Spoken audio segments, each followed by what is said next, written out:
સૃષ્ટિના સર્જનહારા તમે જરૂર ઉતરો ભવ પારા.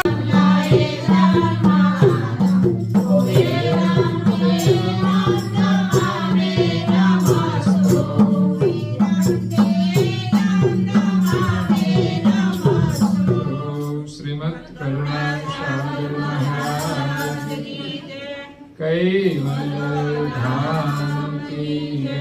શ્રી હરિચરણદાસજી મહારાજ કી જય.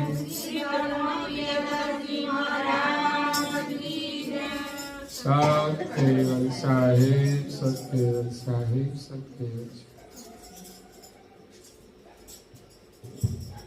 અહો નાથ નાહં જનામી જનામી મંદં મધ્યં તમસદ્ગતિ.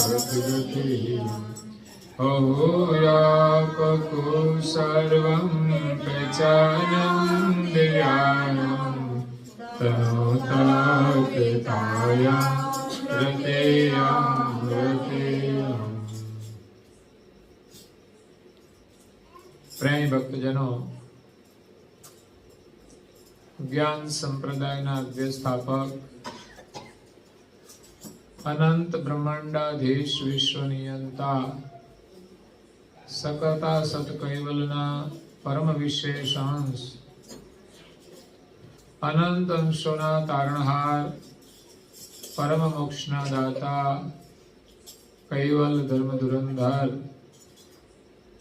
મહાન સમર્થ, પરમ શ્રેષ્ઠ, પરમ વિભૂતિવાન, પરમ દયાળુ, પરમ કૃપાનિધિ, સર્વજ્ઞ દિવ્ય પરમ ગુરુ શ્રીમદ કરુણાસાગર મહારાજ જગતના જીવોનું કલ્યાણ કરવા માટે અકળ વિભૂતિનો અતિ દિવ્ય મનુષ્ય દેહ ધારણ કરી આ વિશ્વની અંદર 14 લોક અને 7 દ્વીપમાં પ્રગટ થયા. જંબુદ્વીપની અંદર પ્રગટ થયે 252 વર્ષ પૂરા થયા અને આ મહાસુદ બીજના દિવસે 253મા વર્ષનો શુભારંભ થયો. આપણે સૌએ ધામધૂમથી આ મહીબીજ મહોત્સવની ઉજવણી કરી. કદાચ તમારે અહીંયા પ્રસંગોપાત નહીં થઈ હોય, પણ આજે પારાયણ દ્વારા તો આપણે એની ઉજવણી કરી રહ્યા છીએ. દિવ્ય પરમ ગુરુ જીવ માત્રનું કલ્યાણ કરવા માટે આવ્યા છે. આ શરીરમાં હું કોણ છું અને આ જગતના રચનાર, જગત નિયંતા કોણ છે એનો સંદેશ લઈને આવ્યા છે. આ શરીરમાં જાણરૂપી અંશ અને બ્રહ્માંડની અંદર સજાણ સ્વરૂપ એ સર્જનહાર છે. એમની ઓળખાણ કરાવવા માટે પરમ ગુરુ આવ્યા છે કે જ્યાં સુધી આપણે આપણા આ શરીરને ચલાવનાર ચૈતન્ય સ્વરૂપને નહીં ઓળખીએ ત્યાં સુધી આ સંસારમાં આપણે ભટકવાનું છે. ત્યાં સુધી આપણે સાચા માલિકની પણ ઓળખ કરી શકતા નથી. એટલે પરમ ગુરુના આશીર્વાદથી આપણને આ જ્ઞાન મળ્યું છે, તો એને શ્રવણ કરીને આપણે પરમ ગુરુની ઓળખાણ કરાવવાની છે. માલિકને પામવાનો સરળ માર્ગ એ પ્રાર્થના છે.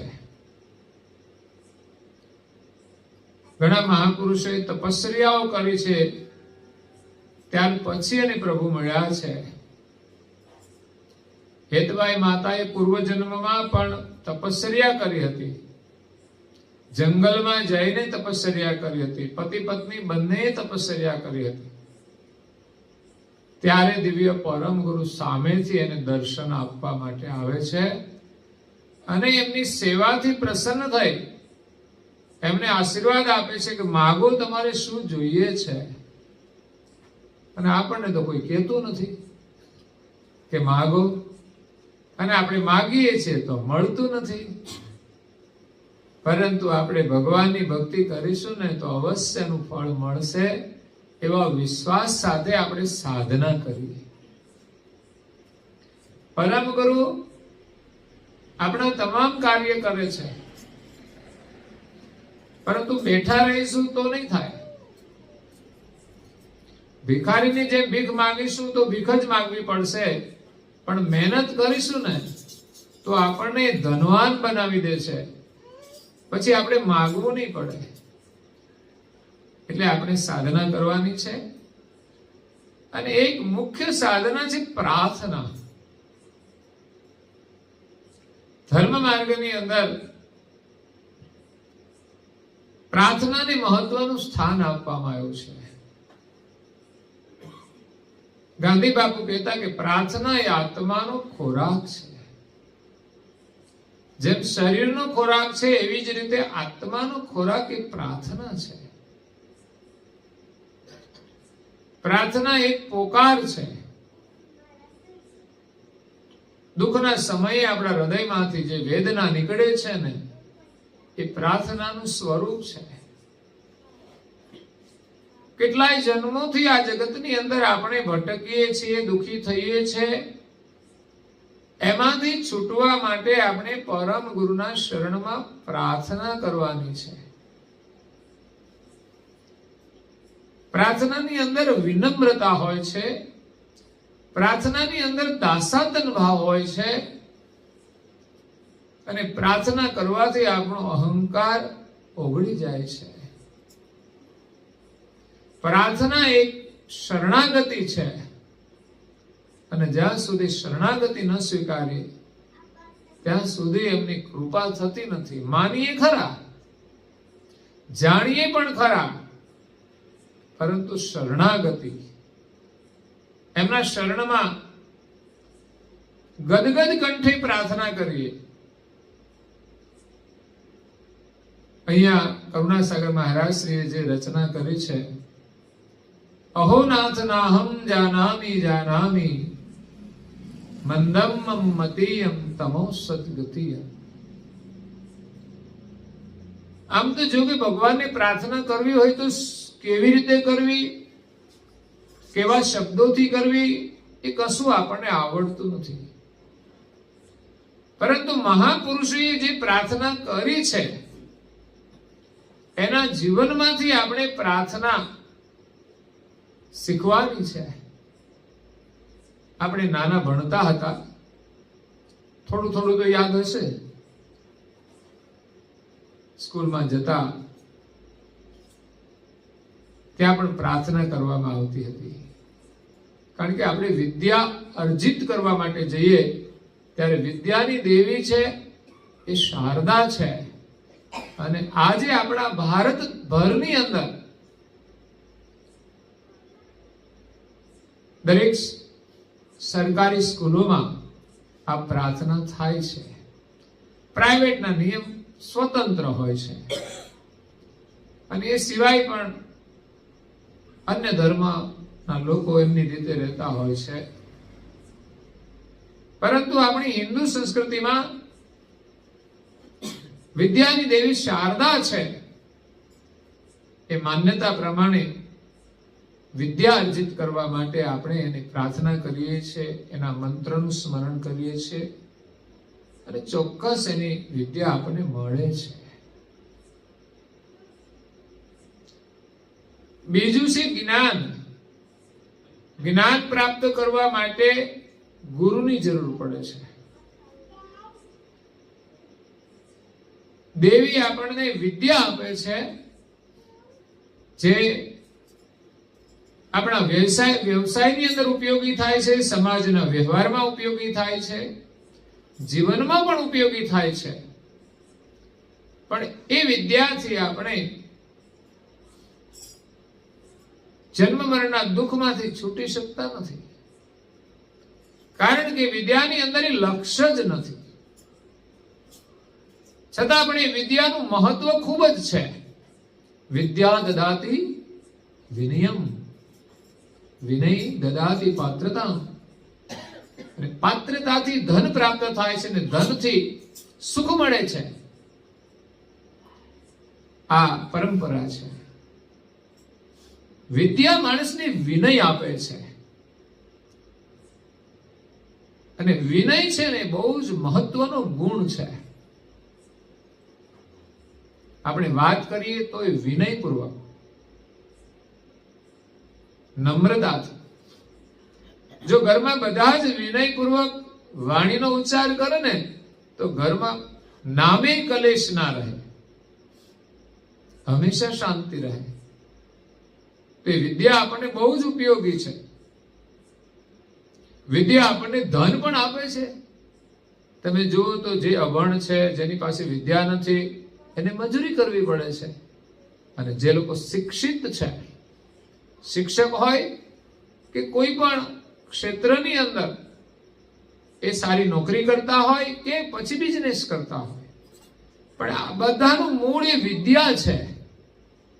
અને આજે વર્તમાન સમયની અંદર પણ લોકો વિદ્યાને બહુ જ મહત્વ આપે છે. બાળકોને ભણાવવા માટે પૈસા પણ ખર્ચે છે અને સમયનું પણ યોગદાન આપે છે. ગામડે જો સારું શિક્ષણ ના મળે તો શહેરમાં જઈને પણ, એમાં 10મા અને 12મા સુધી તો ખાસ લોકો ઘર છોડીને, આખી વ્યવસ્થા બદલીને બાળકોના શિક્ષણ માટે યોગદાન આપે છે. અને બાળકો સારું ભણે તો એ ભવિષ્યમાં સુખી થાય છે. કદાચ માતા પિતા એમની રીતે મહેનત કરે તો એને ધન આપી શકે, પણ એટલેથી એ પૂર્ણ સુખી થતો નથી. પણ એ પોતાની જાતે કમાઈ અને આગળ વધે અને એને શિક્ષણ મળે તો એ સુખી થાય છે. નહીં તો માતા પિતાની મિલકત હોય, બહુ જ મિલકત હોય, છોકરાઓ પછી કઈ કમાય નહીં તો આળસુ થઈ જાય. બહુ મિલકત હોય તો ખોટા માર્ગે જતા રહે. આ બધી સંભાવનાઓ હોય છે. એટલે ભલે ઘરમાં ધન હોય તો પણ બાળકો એની જાતે કમાય તો જ સુખી થાય છે. એને સંપત્તિ કેવી રીતે મળે છે એનો અહેસાસ થવો જોઈએ. નહીં તો ઘણા લોકો મફતનું ઘણું બધું ખાતા હોય છે, એનાથી એને કોઈ લાભ થતો નથી. એટલે વિદ્યાનું મહત્વ છે, એમ જીવનમાં જ્ઞાનનું મહત્વ છે. કદાચ માણસની પાસે શિક્ષા ન હોય પણ ગુરુની દીક્ષા હોય ને તો એ સુખી થઈ જાય. ભલે થોડો ગરીબ રહે પણ એને ગરીબીનો અહેસાસ ન થાય. એને એમ લાગે કે મારી પાસે તો ગુરુ મહારાજનું અદ્ભુત જ્ઞાન છે, અદ્ભુત ખજાનો છે. જ્ઞાન એ બીજો ખજાનો છે. સંપત્તિ તો ચાલી જાય પણ જ્ઞાનનો ખજાનો છે ને એ ખૂટતો નથી. બીજા જન્મે એને સુખ આપે છે. જ્યારે ધનનું સુખ એ આ જન્મ પૂરતું જ સીમિત હોય છે, અને એ પણ વિવેકથી વાપરે તો જ મળે છે, નહીં તો એમાં પણ સુખ મળતું નથી. એ પણ કલેશનું કારણ પણ બને છે. અત્યારે પતિ પત્ની બે કમાતા હોય તો પછી પત્નીને છે ને ગુલામી ના કરવી પડે. બોલે તો હામું કહી દે, હા બહુ બકબક ના કરતા, મારો પણ 50% હિસ્સો છે. એટલે હવે કોઈ પેલાની જેમ દાદાગીરી ચાલે એવું નથી. આમ તો પતિ પત્નીનો ધર્મ આપણા માટે બહુ સભ્યતા છે. કમાય ન કમાય વસ્તુ અલગ છે. સમયની માંગ છે અત્યારે કામકાજ કરવું, નોકરી કરવી, મોંઘવારીની સામે લડવા માટે. અને ક્યાંક આવી પરિસ્થિતિઓ હતી, એની સામે પણ મહિલાઓને થોડી આઝાદી મળી છે, પણ શાસન કરતા ના બની જતા. સમ્યક રહીને લોકો વર્તન કરશે તો સુખી થશે. એટલે આજે મનુષ્યના જીવનમાં જ્ઞાનની જરૂર છે. ભગવાનને પામવા માટે, ભગવાનને જાણવા માટે, ભગવાનની ભક્તિ કરવા માટે. જ્ઞાનથી શ્રદ્ધા પેદા થાય છે, અને શ્રદ્ધાથી જ્ઞાન મળે છે. શ્રદ્ધાવાન લભ્યતે જ્ઞાનમ. તો જ્ઞાનથી આપણી શ્રદ્ધા દ્રઢ થઈ જાય છે, અંધશ્રદ્ધાઓ દૂર થઈ જાય છે. ઘણીવાર ધર્મ માર્ગમાં, ભક્તિ માર્ગમાં અંધશ્રદ્ધાઓ પણ હોય છે, પણ આપણે એને શ્રદ્ધા માનતા હોઈએ છીએ. આપણે માલિકને જાણતા નથી, ભક્તિ કરીએ છીએ તો માલિક મળવાના નથી. જેને ભજીએ છીએ માલિક છે કે નહીં એની ખબર નથી, તો આપણને માલિક મળતા નથી. એટલે કરુણાસાગર મહારાજ શ્રી આ સ્તુતિ દ્વારા બે કામ કરે છે. એક તો આપણે આ ભવસાગરમાંથી બચવા માટે ભગવાનને પ્રાર્થના કરવાની છે. માનો કે એવી કોઈ પરિસ્થિતિ આવી હોય, સંકટ આવ્યું હોય, ઘરમાં ચારે બાજુ આગ લાગી હોય ને આપણે વચ્ચે હોઈએ, તો આપણે શું કરીએ? એ પરિસ્થિતિ નો જે અનુભવ છે એ પ્રમાણે આ ભવસાગરની અંદર ચારે બાજુ આગ લાગી છે. જો તમે સમજો ને તો નારણદાસજી મહારાજ શ્રી સિદ્ધાંત ભાવની ગ્રંથમાં કહે છે, ક્યાં જાઉં હું, જ્યાં જાવ ત્યાં આગ લાગી છે. તમે જેના ઘરે જાઓ ત્યાં બધી આગ જ લાગી હોય. અને આપણે પણ આગમાં સળગીએ છીએ. સંસારના ત્રિવિધ જે તાપ છે, કામ, ક્રોધ, લોભ, આ બધી જ આગ છે એક પ્રકારની. એમાંથી આપણે બચવા માટે ભગવાનને પ્રાર્થના કરવાની. જેમ ફરકતી અગ્નિ લાગ્યો હોય પછી એમ લાગે કે હવે આપણે બળીને ભસ્મ થઈ જઈશું. અને બળવાનું દુઃખ કેવું ભાઈ, આપણે સેજ આમ રસોઈ કરતા કરતા ક્યાંક અડી જઈએ છે ને, ત્યાં તો ઓ બાપરે થઈ જાય છે, ઓ બા થઈ જાય છે. હે ભગવાન એમ બોલે તો સારું કહેવાય.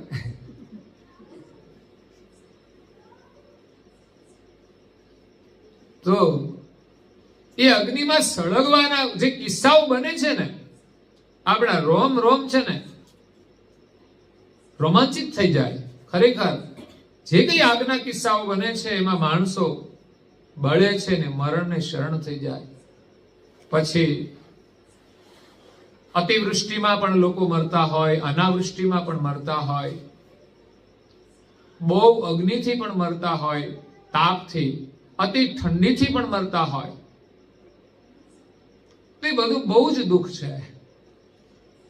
ત્યારે આપણે ભગવાનને પ્રાર્થના કરીએ, મને બચાવો, એમ જ કહેતા હોય છે. ભલે પછી લોકોની પાસે પ્રાર્થના કરતા હોય, પણ ત્યાં એમને કોઈ ચાહના રહેતી, એક જ ઈચ્છા, માત્ર બચાવો. એમાં સંસારના દુઃખોમાંથી છૂટવા માટે બધી ઈચ્છાઓને ભૂલી અને ભગવાનને પ્રાર્થના કરીએ કે પ્રભુ અમને બચાવો. એવો હૃદયમાંથી પોકાર નીકળવો જોઈએ. કઈ નહીં તો દિવસમાં એક વાર, અગર તો સવારે પ્રાર્થના, સાંજે પ્રાર્થના. આ પ્રાર્થનાના શબ્દો એક પોકાર છે. તો પ્રાર્થના આપણે વિનમ્રતાથી કરીએ છીએ, દુઃખમાંથી છૂટવા માટે કરીએ છીએ. અને બીજી પ્રાર્થનાની અંદર આપણે જેમને પ્રાર્થના કરીએ છીએ એમની એક સાચી ઓળખ હોય છે. આપણી આરતી જુઓ કે કંઈ પણ રચનાઓ જુઓ તો આપણે પ્રાર્થના તો કરીએ જ છીએ, પણ એમાં આપણે કોને પ્રાર્થના કરીએ છીએ એ પણ આવી જાય છે. કેવા ભાવથી પ્રાર્થના કરીએ છીએ એ ભાવના શબ્દો પણ આવી જાય છે.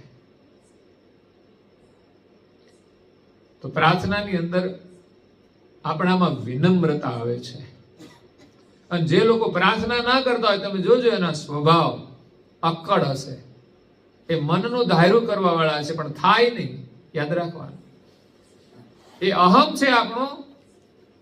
આદેશાત્મક વર્તન એ યોગ્ય નથી હોતું. હા, આપણા સ્થાન પ્રમાણે અને આપણા કાર્ય પ્રમાણે આપણે સૂચન કરવું જરૂરી હોય છે, પણ જેને દાદાગીરી કહેવાય, ઘરમાં હોય કે બજારમાં, કારણ કે સત્તા હાથમાં આવી જાય ને તો બજારમાં એ લોકો કરતા હોય છે. નાના માણસોને પીસતા હોય છે, પણ એ સત્તા ક્યાં સુધી રહેવાની? સત્તા હશે ને તોય પરિસ્થિતિ એવી આવી જાય ને આપણે કશું નથી કરી શકતા. આ શરીરનો કોઈ ભરોસો નથી, ક્યારે શું થઈ જાય.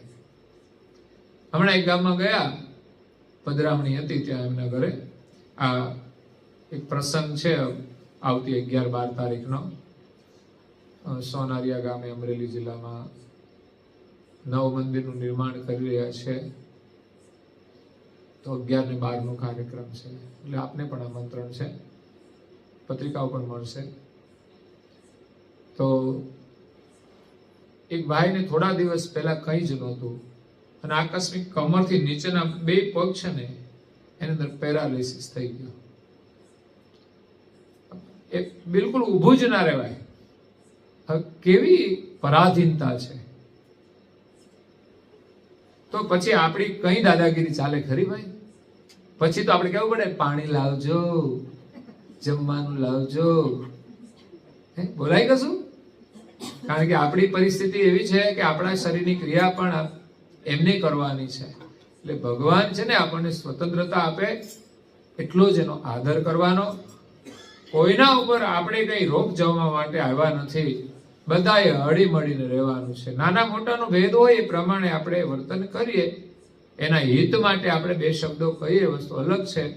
પણ આપણા અહંકાર માટે આપણે આ વલણ રાખવું જોઈએ નહીં. કારણ કે કોઈનું મનનું ધાર્યું બધું જ નથી થતું. એટલે ભગવાનને અર્પણ થઈને રહેવાનું. ભગવાન જેટલું કરાવે એટલું કરવાનું અને હંમેશા સારું કરવા પ્રયાસ કરો અને વિશ્વાસ રાખો તો સારું થશે જ. તો અહીંયા આપણે સ્તુતિ શરૂ કરીએ છીએ. અહો નાથ નાહમ જાનામી જાનામી. હે નાથ, ભગવાનને આપણે નાથ કહીને સંબોધન કરીએ છીએ. નાથ શબ્દ ખેડૂતોને ખબર હોય નાથ કોને કહેવાય? તો કે બળદને હોય છે, ખરું ને?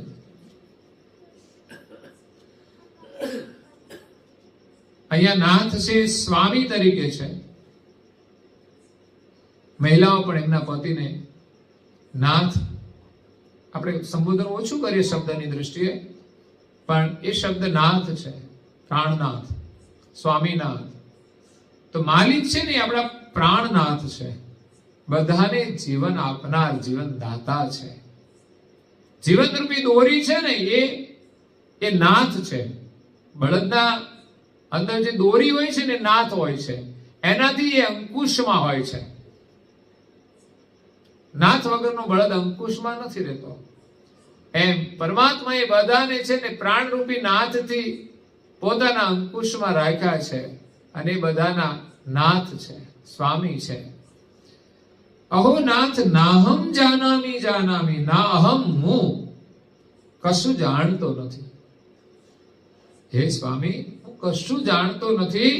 મંદમ મતીયમ તમો સદગતિયમ. કારણ કે મારી મતિ તો મંદ છે. ખરેખર પરમેશ્વરને જાણવા માટે આપણા બધાની મતિ મંદ છે. કદાચ સ્કૂલમાં આપણે ભણ્યા હોય તો થોડું નોલેજ મળે છે, પણ આ દુનિયાની અંદર કેટલું નોલેજ છે ખબર છે? અત્યારે જોવો તો બીમારીઓ કેટલી બધી જાતની છે, એના સ્પેશિયાલિસ્ટ ડોક્ટરો કેટલી જાતના છે, ને રિપોર્ટ કેટલી જાતના કરાવવાના. પેલા આમાંના કોઈ રિપોર્ટ નહોતા. ખાલી લેબોરેટરી સિવાય, બ્લડના રિપોર્ટ સિવાય કોઈ રિપોર્ટ નહોતા. અને ત્યાં તો કેટલા રિપોર્ટ નીકળ્યા. આ બધું નોલેજ કેટલું. એટલે બહુ પ્રકારનું નોલેજ છે જેમાં આપણને તો કંઈ જ ખબર નથી. સામાજિક જગતમાં આપણને એટલું બધું કંઈ નોલેજ નથી. ઘરમાં બધાની સાથે હરખી રીતે રહીએ ને તોય સારું કહેવાય. એટલું નોલેજ હોય તો ઘણું એમ. પરંતુ માલિકે જે દુનિયા બનાવી છે એને જાણવા માટે આપણા બધાની મતિ મંદ છે. પરમેશ્વરનું ભજન કેવી રીતે કરવું આપણે નથી જાણતા, કારણ કે આપણી મતિ મંદ છે.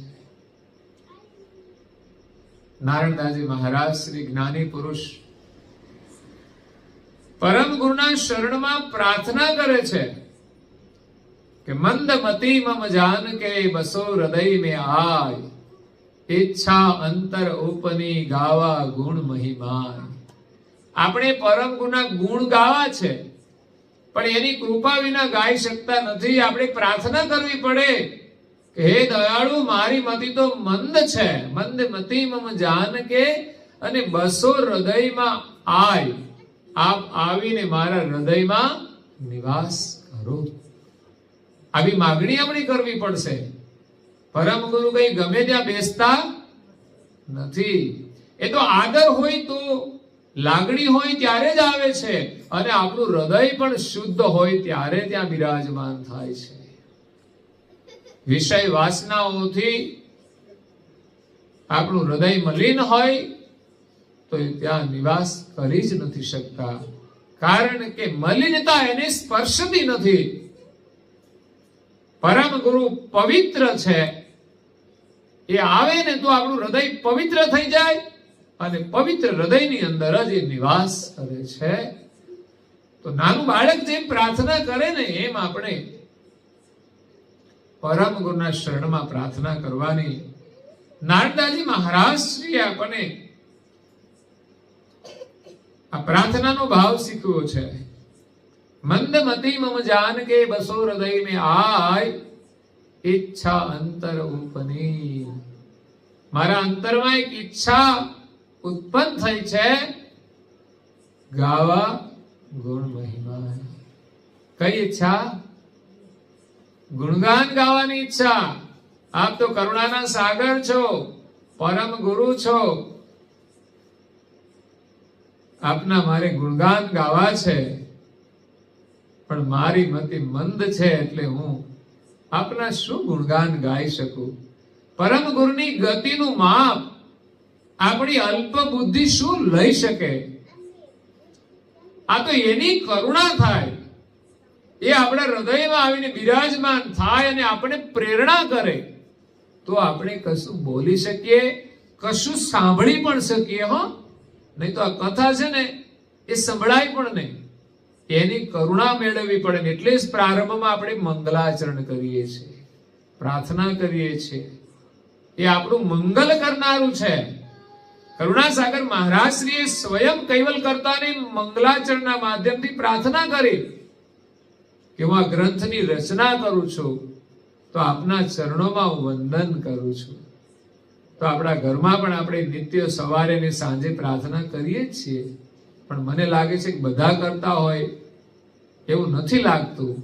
ઘરમાં એકાદ વ્યક્તિ કરતી હોય અને બીજી બધી ફરતી હોય, એવું કદાચ બનતું હશે.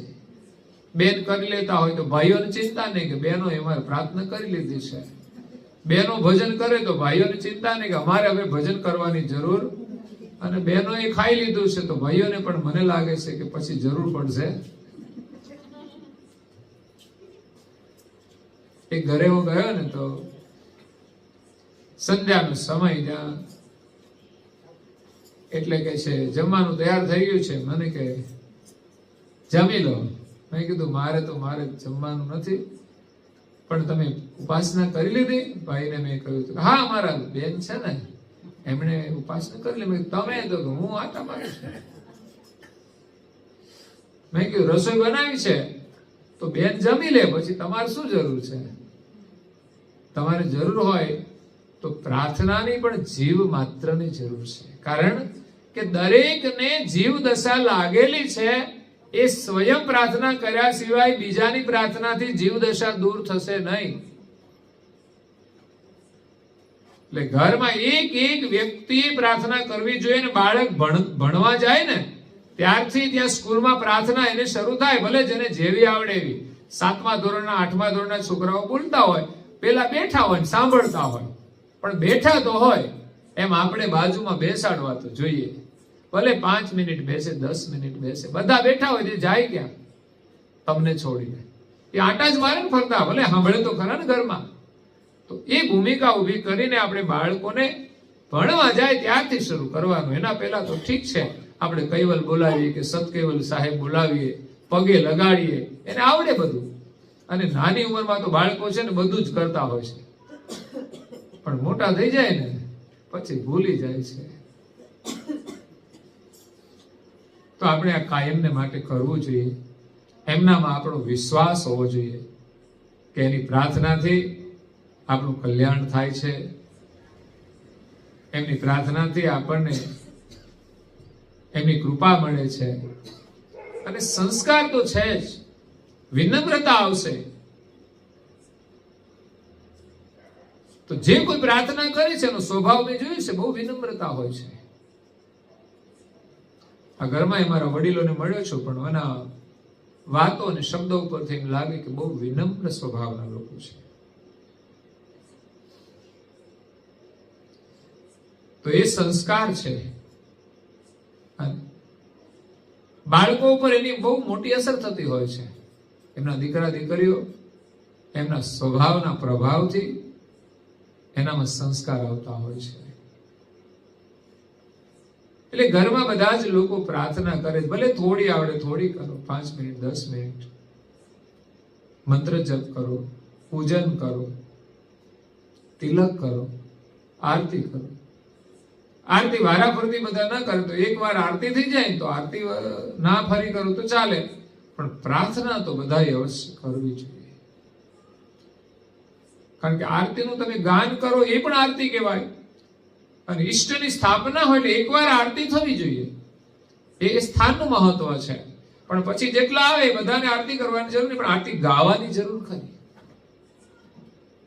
કારણ કે આરતી છે આરાધ્ય દેવનું દર્શન કરવા માટે છે. અને આરતી કરીએ ત્યારે આપણી દ્રષ્ટિ આરાધ્યના સ્વરૂપમાં હોવી જોઈએ, એના દર્શનમાં હોવી જોઈએ. એક એક અંગની અંદર જે દિવ્યતા છે એનો અનુભવ આપણે કરવાનો છે. એક માણસ સુંદર હોય તોય આપણે એને જોતા રહીએ છીએ ને, નખથી શિખા સુધી બધા અંગનું આપણે અવલોકન કરીએ છીએ. એના કપડા કેટલા સુંદર હોય, એની લાલી કેટલી સુંદર હોય, કાનની અંદર કુંડળ કેટલા સુંદર હોય, ફિટનેસ પણ જોતા હોય, પગના જૂતિયા પણ જોતા હોય, ઝાંઝર, વાળ, બધાનું નિરીક્ષણ લોકો કરતા હોય છે. એક ભૌતિક સુંદરતા છે તો પણ આપણને આકર્ષિત કરે છે. પણ કરુણાસાગર મહારાજનું સ્વરૂપ એટલું સુંદર ને દિવ્ય છે ને, નાણદાજી મહારાજ શ્રીએ એનું દર્શન કરી અને આપણને દ્રષ્ટિ આપી છે. અહીંયા પ્રાર્થના રજૂ થાય છે. પરમ ગુના આપણે ગુણગાન ગાવા માટે એને પ્રાર્થના કરીએ, એ આપણા હૃદયની અંદર બિરાજમાન થાય તો પછી અંદરથી સ્વાભાવિક પ્રાર્થના નીકળી જાય છે. અમે તમારા છીએ અને તમે અમારા છો, એ ભાવથી આપણે પ્રાર્થના કરીએ. બીજું, પ્રાર્થનાનો ભાવ એક પ્રેમ છે. પરમેશ્વર સાથેનો જે પ્રેમ છે ને એ પ્રાર્થના છે. કેમ? તો કે આપણા ઘરની અંદર એક નાનું બાળક હોય, એ બાળકને એમની માતા પ્રત્યે બહુ જ પ્રેમ હોય. પિતા પ્રત્યે હોય પણ માતા પ્રત્યે વધારે હોય. કારણ કે માતા એને પૈપાન કરાવે છે અને બીજા નંબરમાં માતાનું સાનિધ્ય એને વધારે મળે છે. તો માતા પ્રત્યેનો પ્રેમ હોય છે તો માતા એને છોડીને જતી રહે ને તો એ રડવા માંડે છે.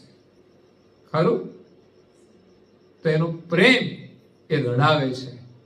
આપણે પરમેશ્વરને પામવા માટે કોઈ દિવસ રડ્યા છીએ ભાઈ? રડ્યા હોઈશું. કંઈક નુકસાન થઈ જાય તો રડીએ, કંઈ ખોટું થઈ જાય તો રડીએ, કંઈ દુઃખ આવી જાય તો રડીએ. પણ પરમેશ્વરની પ્રાર્થના કરતા કરતા આપણી આંખોમાં અશ્રુ નીકળી જાય તો સમજવાનું કે એ આપણી સાચી પ્રાર્થના છે.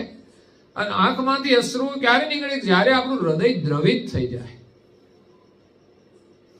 નારદાજી મહારાજ શ્રી ગુરુમહિમા લખ્યો છે ને, એનો તમે પાઠ કરો ને તો એવા શબ્દો છે કે જેનાથી આપણું હૃદય દ્રવિત થઈ જાય અને આપણી આંખો અશ્રુઓથી ભીંજાઈ જાય અને એમાંથી જે દર્શન થાય ને એ દિવ્યતાનો અનુભવ કરાવે છે. કારણ કે આવી પ્રાર્થનાથી જ્યારે હૃદય દ્રવિત થઈ જાય અને આંખમાંથી આંસુ નીકળે એની સાથે સાથે આંખના વિકાર પણ નીકળી જાય છે. જ્યારે સંસારમાં પણ કોઈ પ્રસંગોમાં લોકો રડતા હોય ને ત્યારે એના મનની અંદર બીજા અનેક વિકારો હોય ને એ પણ એ વિસર્જન થઈ જતા હોય છે. એ સમય એ લાગણી નો અનુભવ કરતા હોય છે. તો અહીંયા કરુણાસાગર બાપજી કહે છે, અહો નાથ નાહમ જાનામી જાનામી મંદમ મમ્મતીયમ તમો સદગતિયમ.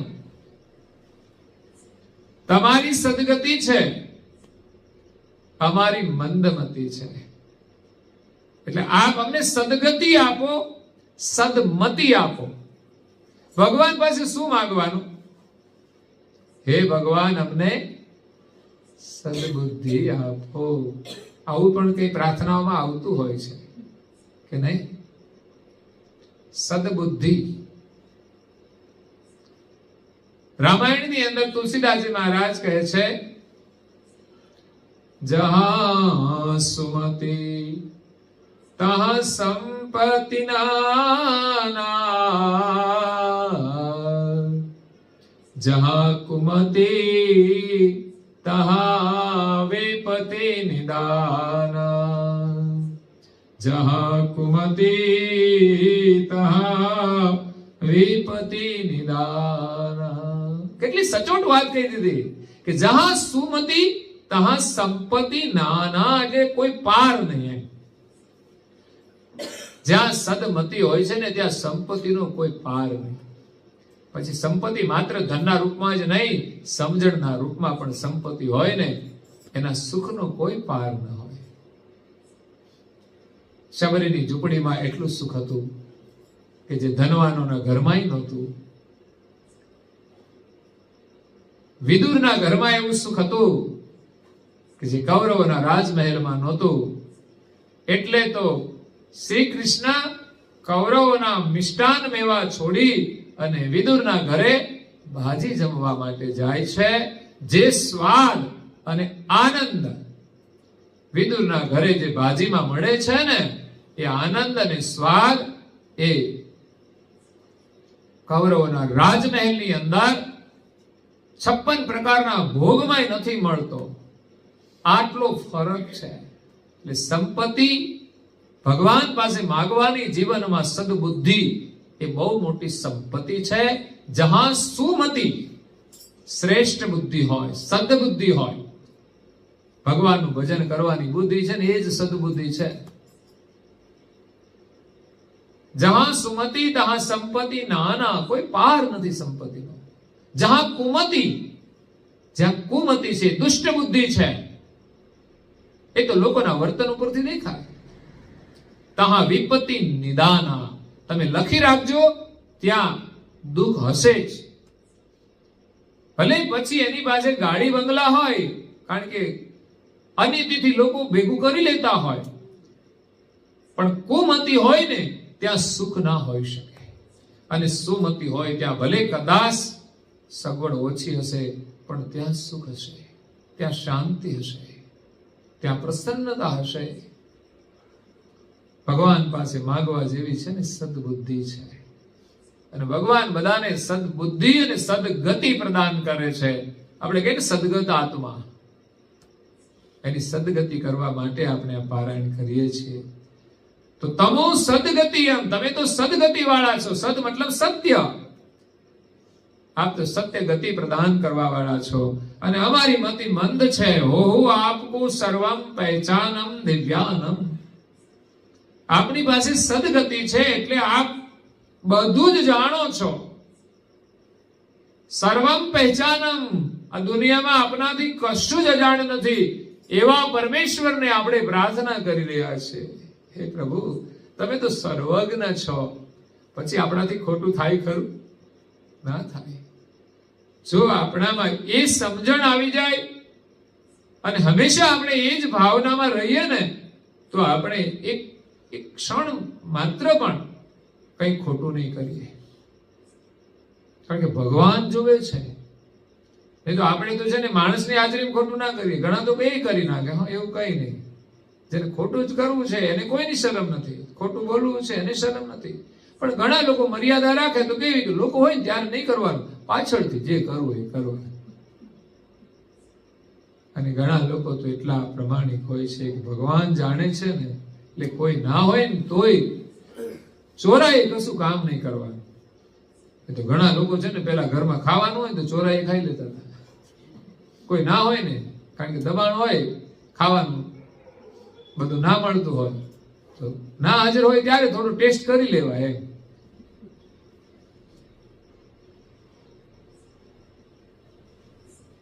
એટલે ભગવાન આપણને સદગતિ આપે, બધું જાણે છે. દિવ્યાનમ, કારણ કે દિવ્ય છે. એટલે તો આપણે પરમ ગુરુના સંબોધનના આગળ દિવ્ય પરમ ગુરુ બોલીએ છીએ. કારણ કે દિવ્ય ગતિ લઈને આવ્યા છે. એનું શરીર દિવ્ય છે, એમની દ્રષ્ટિ દિવ્ય છે, એમની વાણી દિવ્ય છે, એનું રોમ રોમ દિવ્ય છે.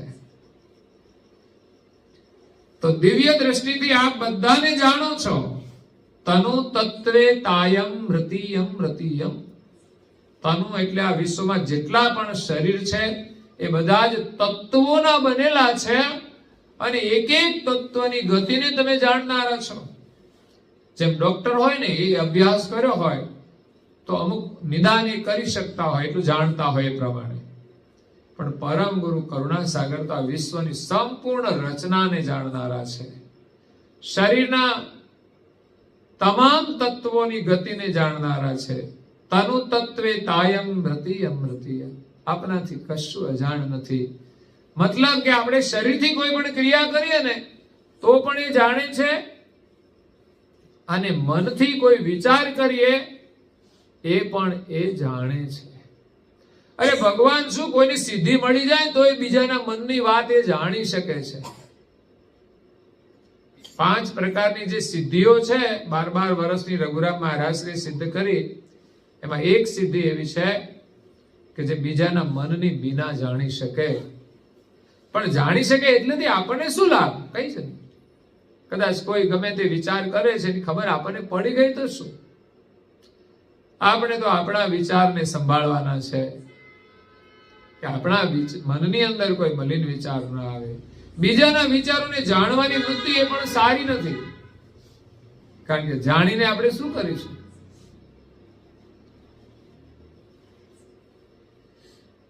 તો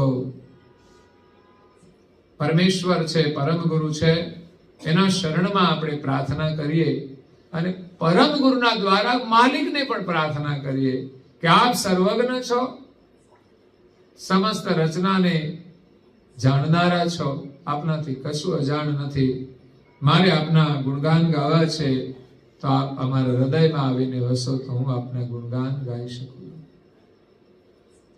આગળની ચોપાઈ એમ કે છે કે અહો નાથ નાથમ નિર્વાણમ નિરાલમ ત્રિકાલમ નિહાલમ વિક્રાલમ નયેતિ સસ્વમ સર્વભૂતાનમ સપ્રાણમ સતંત્રમ વિત્રેણમ વૃતાર્ણમ કર્તારમ સખેતિ.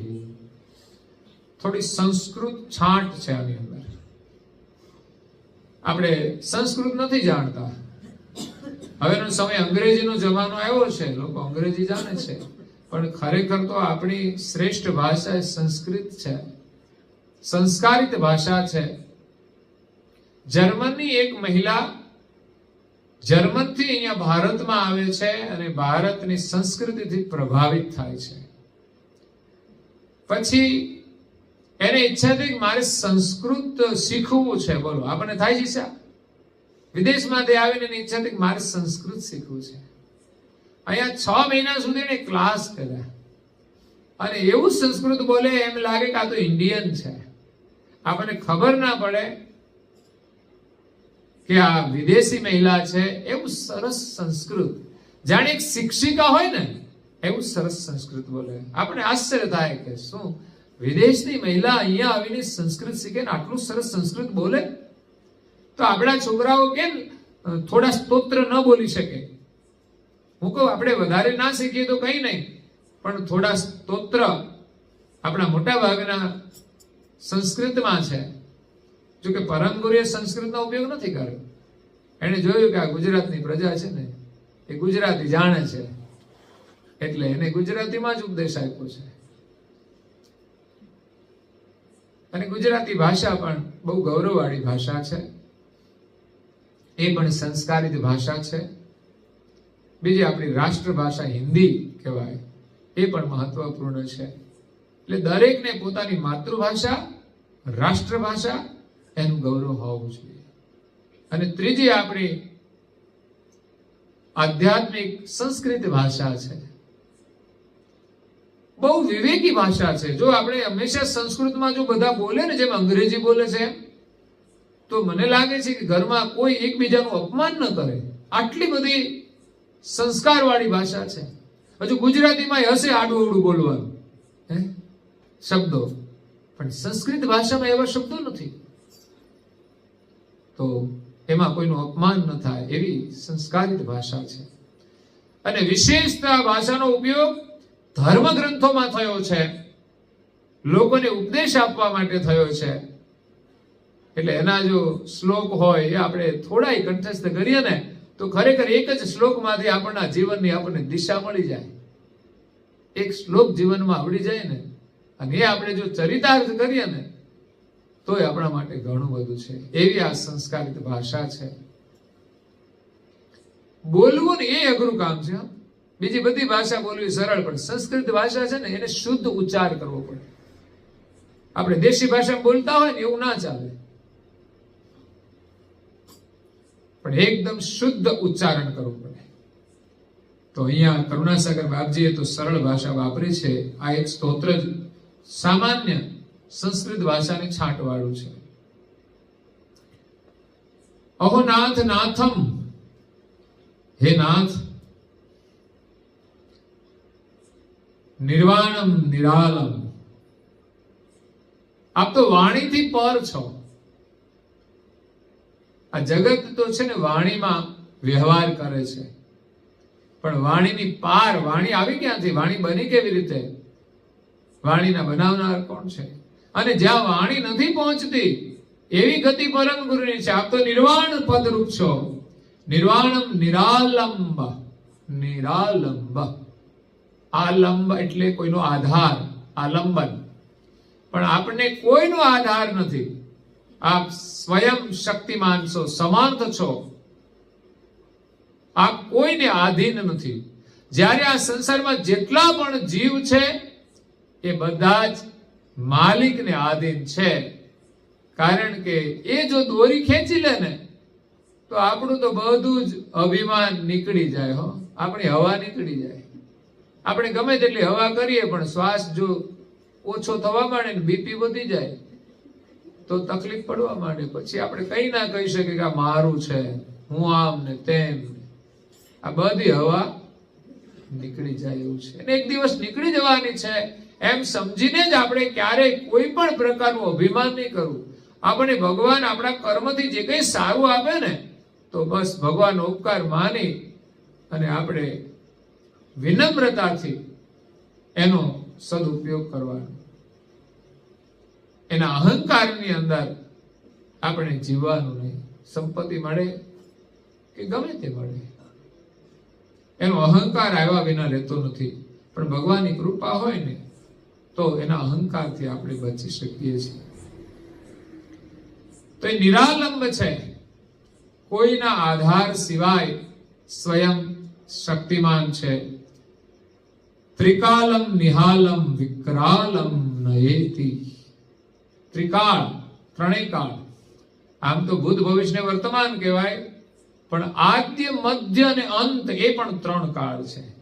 જગતની આદ્ય, જગત ઉત્પન્ન થયું ત્યારથી અત્યારે મધ્ય ચાલે છે, અને જગતનો અંત આવશે. ત્રણેય કાળને આપ જાણનારા છો કે ક્યારે ઉત્પત્તિ થઈ, અત્યારે વર્તમાનને જાણો છો, અને આનો અંત ક્યારે છે એ પણ આપ જાણનારા છો.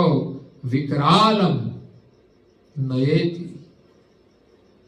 પરમ ગુરુની ગતિ, કર્તા માલિકની ગતિ વિકરાલ છે. ડરે કેમ કેસરી બાલ કરાલ. સિંહનું બાલ હોય ને બહુ વિકરાળ હોય, નિર્ભય હોય, કોઈનાથી ડરે નહીં. એમ પરમ ગુરુનું સ્વરૂપ કર્તાની ગતિ એ વિકરાળ છે. ન એતિ, એનો અંત નથી, અનંત છે. કોઈ એનું સંપૂર્ણ વર્ણન કરી શક્યું નથી. ન ઇતિ, જેનો અંત નથી, એવા અનંત વિકરાળ ત્રણેય કાળની અંદર આ જગતને જાણનારા હે નાથ, આપ નિર્વાણ ને નિરાલંબ છો. સસ્વમ સર્વભૂતાનમ સપ્રાણમ સ્વતંત્ર. સસ્વમ, આપ સ્વયં સર્વ. આ ભૂતો છે ને બધા પંચભૂતના શરીરો, એને પ્રાણથી સ્વતંત્રિત કરનાર છો, ચેતન કરનાર છો. સપ્રાણમ સ્વતંત્ર. પ્રાણ દ્વારા એમણે આ ચેતન કર્યા છે, નહીં તો આપણી શું તાકાત છે કે આપણે કંઈ કરી શકીએ. અને આ શરીરમાં બધી ગોઠવણ તો એમની જ છે ને. ભગવાને મનુષ્યને જે બુદ્ધિ આપી છે પ્રાણીમાં છે ભાઈ, પશુમાં છે, પક્ષીઓમાં છે નથી. મનુષ્ય જ ભગવાનને સમજી શકે છે, એને જાણી શકે છે, એને ભજી શકે છે. સવારમાં વહેલા ઉઠીને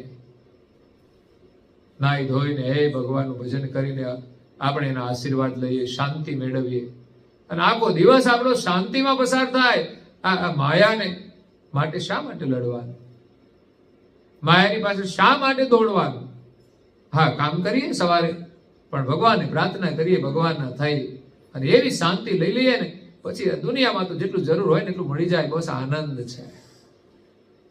આપણે તો અશાંતિ ક્યાં ઊભી થાય? આપણે હોય એનું દુઃખ નથી, પણ બીજા ત્યાં જઈએ ને એને ત્યાં વધારે જોઈએ ને તો આપણને દુઃખ થાય. આપણી પાસે નથી, બસ એ લાવવાનું, અશાંતિ ઊભી થઈ જાય. નહોતું તો એમ ચાલતું હતું, પણ હવે સમય પ્રમાણે બીજાને ત્યાં જોઈએ ને આપણને ઈચ્છા જાગી જાય છે. પછી આપણું મન છે ને એની પાછળ દોડતું જ હોય છે, સ્વાભાવિક. પાડોશી ગાડી લાવ્યા છે ને આપણે લાવવાની છે. લગ્ન એ બધા દેખાદેખી જ કરતા હશે ને? એ તો સૃષ્ટિ પરંપરા છે, પણ વસ્તુઓ છે ને એ ઠીક છે. તમે મહેનત કરો અને સહજતાથી મળે એ મોહ રાખ્યા સિવાયનો ઉપયોગ કરો.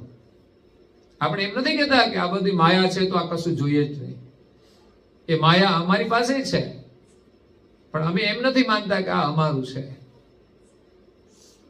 બસ એમાં બેસીએ તો એવો બહુ આનંદ કે હા ગાડી બેસી નીકળ્યા છે.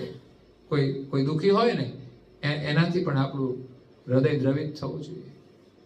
આ તો સમયની માંગ હોય એટલે આપણે પહોંચી વળવા માટે આ સાધનોનો ઉપયોગ કરવાનો છે. બાકી એક દિવસ કશું નહોતું તો એના વગર ચાલતું હતું. એટલે ઝડપી જવાનો છે પ્રમાણે. પણ આપણે તો વટ પાડવા માટે કે ભાઈ આવી ગાડી લાવીએ તો વટ પડે અને વેવાય ને કહેવાય વાત કરવી હોય તો બરાબર ને કે અમારે તો આ ગાડી આટલાની લેવા, આ આટલાનું કર્યું, આ ચર્ચા વધારે હોય છે. જીવનમાં આપણે પ્રાર્થના કેટલી કરીએ છીએ, સારા કામ કેટલા કરીએ છીએ ને, એ પ્રેરણા આપવી જોઈએ, આપણા બાળકોને પણ આપવી જોઈએ. ભગવાન જેટલી શક્તિ આપે ને એને સારા કાર્યમાં વાપરવાનું ગૌરવ હોય ને તો આપણું જીવન સફળ થઈ જાય. અમારા ગામમાં એક વડીલ આવ્યા છે હમણાં પરદેશથી, તો એમની ઈચ્છા થઈ કે જે થોડા જરૂરિયાતમંદ લોકો હોય એને થોડી હેલ્પ કરીએ. તો જે વિધવા બેન હોય, એમના છોકરા ભણતા હોય, એમના ઘરમાં આર્થિક સ્થિતિ સારી ના હોય, તો એને આ વર્ષની જરૂરિયાત એને હેલ્પ કરી અને કે છે આ બાળકને તમે ભણાવો છો. જીવન ગુજરાન ચલાવવા માટે તો દરેકની પરિસ્થિતિ હોય જેવી હોય તેવી, પણ એક સમય હોય કે બાળકને ભણાવવાનો હોય અને 10 થી 12 હોય, કોલેજ હોય, એ કાળ દરમિયાન જો એની સ્થિતિ ના હોય તો ના ભણાવી શકે તો બાળકનું ભવિષ્ય ખરાબ થઈ જાય છે. ભણવાની ક્ષમતા હોય, એને જો બળ મળે, મદદ મળે તો એ ભણી શકે છે. એવી એમને થોડી ગામની અંદર એવા થોડા પરિવારોની અંદર એને હેલ્પ કરી. તો આ એનો અંતિમ જીવનમાં બહુ શ્રેષ્ઠ કાર્ય કહેવાય. એની ઉંમર થઈ ગઈ છે અને મેં મહીબીજના દિવસે પણ એને શુભકામના આપી કે આવા ભક્તો પર પરમ ગુણની કૃપા વરસી રહે ને થોડું દીર્ઘાયુ બને, વધુ જીવે. કારણ કે એ જીવશે ને તો થોડા સેવાના કાર્યો સારા કરશે, વધારે કરશે. બાકી જવાનું છે બધાને, ક્યારે જવાનું છે કોઈને ખબર નથી, પણ જ્યાં સુધી જીવીએ છીએ ને, જીવન આપણા હાથમાં છે ને, ત્યાં સુધી જ આપણે કંઈક કરી શકીએ છીએ. બાકી તો વાર નહીં લાગે આ બધું છૂટી જતા. અહીંયા પરમ ગુરુના શરણમાં આપણે પ્રાર્થના કરીને આપણા મનને નિર્મળ કરવાનું છે. પરમ ગુરુના શરણમાં આપણે આપણો અહોભાવ પ્રગટ કરવાનો છે કે હે પરમેશ્વર, આપ તો બધાના નાથ છો, નિર્વાણ રૂપ છો, નિરાલંબ છો, ત્રણેય કાળને જાણનારા, બધાને પ્રાણથી ચેતન કરનારા છો અને સસ્વમ સર્વભૂતાનમ સપ્રાણમ સ્વતંત્રમ વિત્રેણમ વ્રતારણમ વિત્તમ. જગતની અંદર જે પરમેશ્વર આપણને જીવન આપે છે ને એ જ સત્વ છે. આપણા માટે જો કોઈ મહત્વની ચીજ હોય ને તે પ્રાણ છે. પ્રાણથી કઈ વસ્તુ મહત્વની તમે કહો? કોના માટે તમે પ્રાણ આપી દેશો? આપો તો બધા ઘરવાળાના માટે આપો, બીજાના માટે તો ના આપો.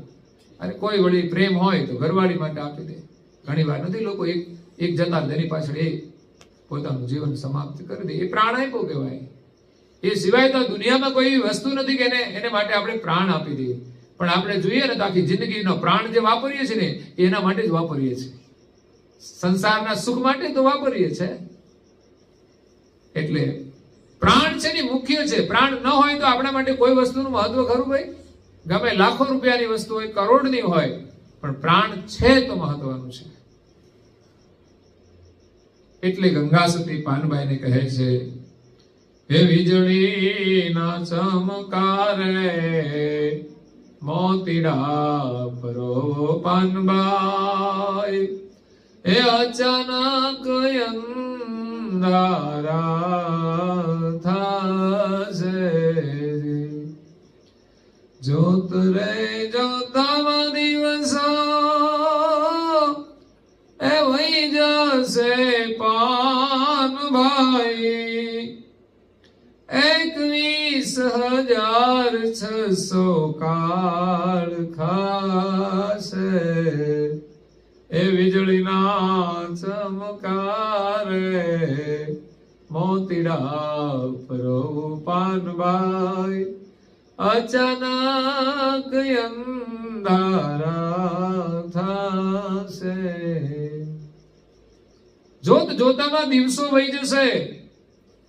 તમે ગાયું ને ભજન, બધાળસમાં દિન એમ વીતી જશે, પછી ઓચિંતું યમનું તેડું થશે, પછી નહીં ચાલે તમારું, એ સમજવાનું છે. થોડું રહ્યું ભાવે ભજી લ્યો ભગવાન. હવે જીવન બહુ થોડું રહ્યું છે, કારણ કે ક્યારે જવાનું છે ખબર નથી. એવું તો કઈ લખ્યું નથી કે 70 વર્ષ 80 વર્ષ કે દાદાની જેમ 111 વર્ષ, સેન્ચુરીના ઉપર 111 નો આંકડો લગાવી દીધો. સારું કહેવાય. પણ બીજી બાજુ મરણ જોઈએ તો થોડું દુઃખ થાય એવું છે કે જીવન કેટલું ટૂંકું છે, કોને ક્યારે જવાનું થાય શું ખબર. એટલે 21,624 કલાકના શ્વાસ આપણે લઈએ છીએ મૂકીએ છીએ, એ કાળના ખાતામાં જતા રહેશે. તો જીવન મળ્યું છે ને તો આ વીજળીના ચમકારા જેવું છે જીવન. એમાં આપણે પરમેશ્વરના સ્મરણ રૂપી મોતી પરોવી લેવાનું છે. એના નામની અંદર આપણે મન લગાવીને સ્મરણ કરવાનું છે. નહીં તો છે ને જોત જોતામાં દિવસો તો વહી જશે, અને પછી ઓચિંતું યમનું તેડું આવી જશે. બધી કડીઓ બહુ સુંદર ને સરળ છે, બધી સત્સંગ વાળી છે. એટલે કે છે આ જીવનનો સદુપયોગ કરી લો. એક ક્ષણ અને અન્નનો કણ એ બગડવો ના જોઈએ. આપણે પૈસાને સાચવીએ છીએ પણ સમયને સાચવીએ છીએ કે વાતો કરવામાં આપણે સમય બગાડી નાખીએ, હરવા ફરવામાં સમય બગાડી નાખીએ. એક ક્ષણ પણ આપણી નવરા કાર્યની અંદર જવી જોઈએ નહીં. ઘણા ઊંઘવામાં સમય કાઢે, વધારે મજા આવે છે ઊંઘવાની, મજા આવે છે કે હેરાન થાય છે ઉઠવામાં, એ ખબર નથી પડતી. ઊંઘવાની મજા શું ખબર તો હોતી નથી. ઊંઘ્યા પછી ખબર હોય છે આપણે ઊંઘીએ છીએ. ઉઠવાની હેરાનગતિ છે, ઉઠવાની આળસ છે ને એ હેરાનગતિ વધારે છે, માણસ દુખી થાય છે. જેમ માણસ જીવવા છતાંય મરતો હોય ને એવી સ્થિતિ થઈ જાય છે. એટલે અહીંયા પરમ ગુરુ કહે છે કે વિતરણમ વ્રતારણમ કર્તારમ સખેતી. કર્તા માલિક છે ને આ ખેતીની, બધા આ ખેતી છે ને પોતાના વિતરૂપી પ્રણવ દ્વારા એ વર્તમાન કરાવીને આખા જગતને ચલાવી રહ્યા છે. એવા માલિકને આપણે પ્રાર્થના કરી એમના આશીર્વાદ લઈએ અને વિચાર કરીએ કે આટલા બધા શક્તિશાળી માલિક જેણે આ જગત બનાવ્યું છે, એને જાણે છે, એને ચલાવે છે, એના વગર તો આપણા માટે સંસારની કોઈ વસ્તુનું મૂલ્ય નથી. એવું તો પ્રાણ આપે છે. એવા માલિક મળી જાય તો દરિદ્રતા આપણી દૂર થઈ જાય. લગ્નનો સંબંધ કરવાનો હોય ત્યારે બધા લોકો દીકરીઓ માટે જોવે કે સારો છોકરો હોય. સારો એટલે એક નંબરમાં રૂપાળો જોઈએ, બીજા નંબરમાં પૈસા વાળો જોઈએ, કારણ કે સારો પૈસા વાળો હોય કે નોકરી વાળો હોય તો દીકરીને પછી દુઃખ રહે. એમ માલિક છે ને કેટલા ધનવાન છે, કેટલા સમર્થ છે, એ મળી જાય ને તો આ સંસારમાં આપણે કોઈ દરિદ્રતા રહેશે નહીં.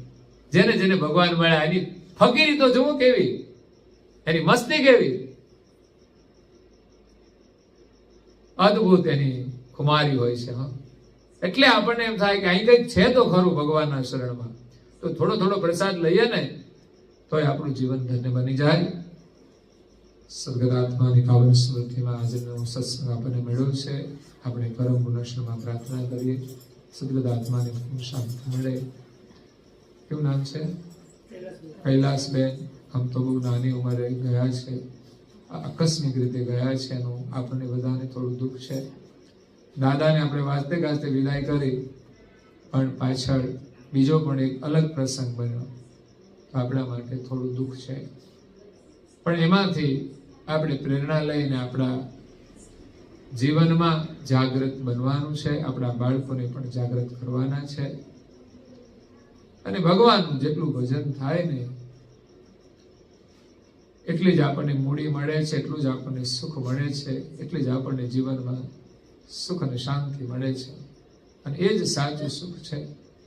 બાકી તો ક્યારે હાથમાંથી જતું રહે ખબર નહીં, પણ ભગવાનના ભજનનું જેની પાસે સુખ હોય ને એ છેલ્લા શ્વાસે પણ એને છોડે નહીં, એ આગળ લઈ જાય આપણને હારી જગ્યાએ, ત્યાં એ સુખી થાય.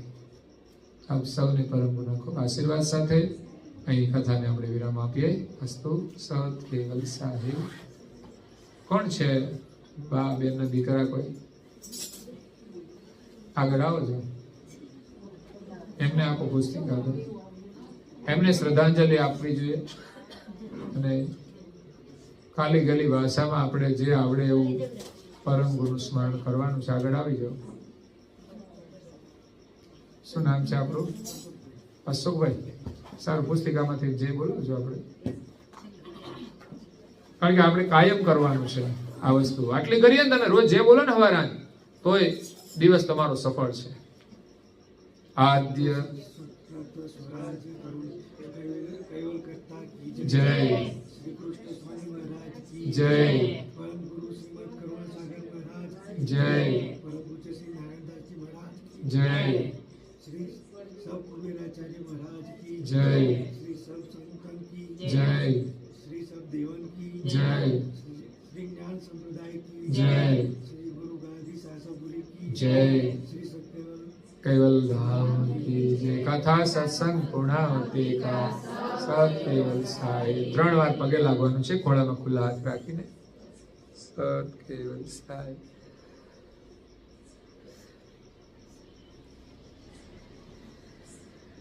કેવલ હંસો. સત કેવલ સાઈ. બાજુ બાજુ સૌને સત કેવલ સાઈ.